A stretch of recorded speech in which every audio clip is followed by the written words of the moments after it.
भगत सिंह किसी और के घर में। हर कोई चाहे देश में भगत सिंह जन्मे, पर चाहे जन्मे किसी और के घर में। हर कोई चाहे कोई सच बोलने वाला उठे, पर उसके अपने घर से नहीं।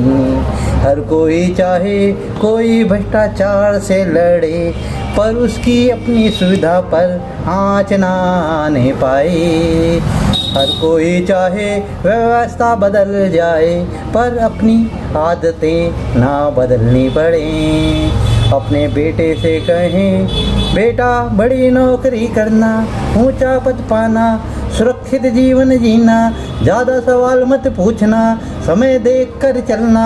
और दूसरे के बेटे से कहें, देश को तेरे जैसा नौजवान चाहिए। अन्याय के विरुद्ध खड़ा होना, सिस्टम से टकराना, ज़रूरत पड़े तो सब कुछ दाव पर लगा देना।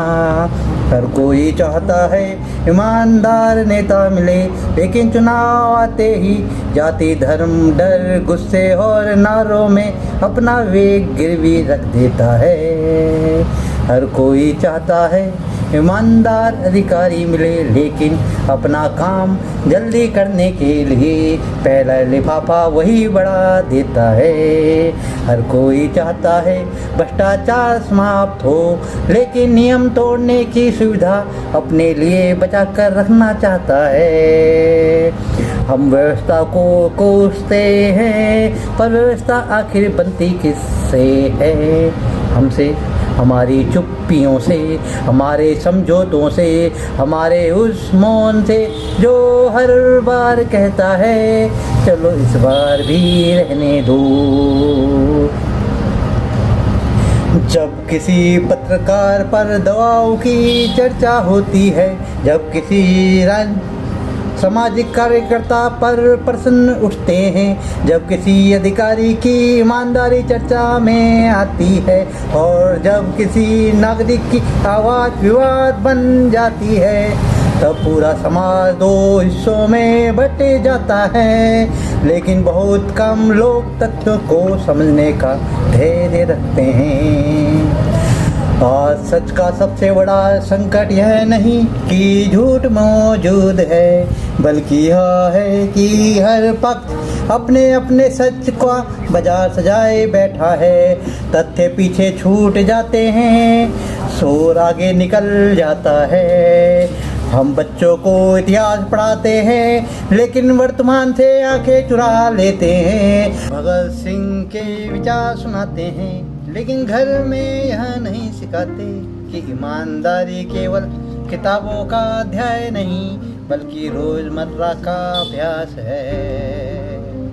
देश केवल संसद से नहीं चलता, न केवल अदालतों से, न केवल सरकारों से। देश चलता है उस दुकानदार से जो कम तोलने से इनकार करता है, उस शिक्षक से जो बिना रिश्वत पढ़ाता है, उस अधिकारी से जो दबाव के आगे नहीं झुकता, उस न्यायप्रिय नागरिक से जो भीड़ नहीं विवेक का साथ देता है। क्रांति केवल बंदूक की आवाज़ नहीं होती, क्रांति तब भी होती है जब कोई रिश्वत लेने से इनकार करता है, जब कोई अफवाह फैलाने से मना करता है, जब कोई वोट जाति नहीं नीति देख कर देता है, जब कोई संविधान और नागरिक कर्तव्य दोनों को समान समान देता है। याद रखो, भगत सिंह केवल एक व्यक्ति नहीं थे, वे एक पर्सन थे। क्या तुम सुविधा चुनोगे या चुनोगे सिद्धांत? क्या तुम मौन रहोगे या अन्याय पर प्रश्न उठाओगे? क्या तुम भीड़ के पीछे चलोगे या अपने विवेक के साथ खड़े रहोगे? इसलिए हर कोई चाहे देश में भगत सिंह जन्मे, पर चाहे कि जन्मे किसी और के घर में।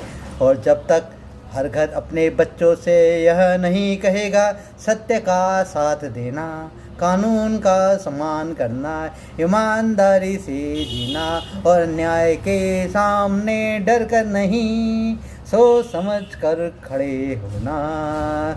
तब तक हम केवल शहीदों की प्रतिमाएं बनाते रहेंगे, उनके विचारों का समाज नहीं। क्योंकि राष्ट्र केवल शहादत से नहीं बनता, राष्ट्र बनता है सत्य, उत्तरदायित्व, न्याय और जागरूक नागरिकों से। जय हिंद। भगत सिंह किसी और के घर में। हर कोई चाहे देश में भगत सिंह जन्मे, पर चाहे जन्मे किसी और के घर में।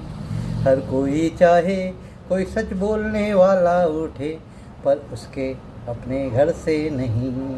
हर कोई चाहे कोई भ्रष्टाचार से लड़े, पर उसकी अपनी सुविधा पर आँच ना आने पाए।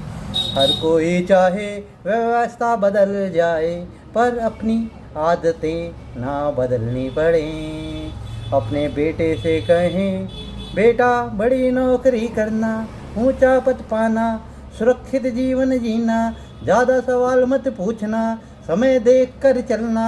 और दूसरे के बेटे से कहें, देश को तेरे जैसा नौजवान चाहिए, अन्याय के विरुद्ध खड़ा होना, सिस्टम से टकराना, ज़रूरत पड़े तो सब कुछ दाव पर लगा देना।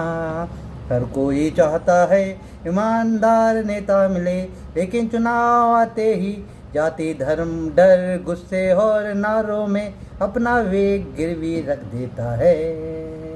हर कोई चाहता है ईमानदार अधिकारी मिले, लेकिन अपना काम जल्दी करने के लिए पहला लिफाफा वही बढ़ा देता है। हर कोई चाहता है भ्रष्टाचार समाप्त हो, लेकिन नियम तोड़ने की सुविधा अपने लिए बचा कर रखना चाहता है। हम व्यवस्था को कोसते हैं, पर व्यवस्था आखिर बनती किससे है? हमसे, हमारी चुप्पियों से, हमारे समझौतों से, हमारे उस मौन से जो हर बार कहता है चलो इस बार भी रहने दो।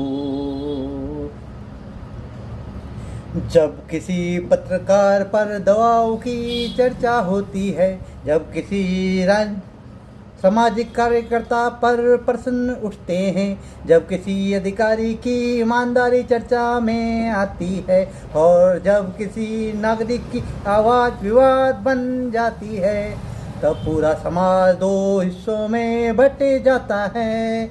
लेकिन बहुत कम लोग तथ्यों को समझने का धैर्य रखते हैं। आज सच का सबसे बड़ा संकट यह नहीं कि झूठ मौजूद है, बल्कि यह है कि हर पक्ष अपने अपने सच का बाजार सजाए बैठा है। तथ्य पीछे छूट जाते हैं, शोर आगे निकल जाता है। हम बच्चों को इतिहास पढ़ाते हैं, लेकिन वर्तमान से आंखें चुरा लेते हैं। उन्हें भगत सिंह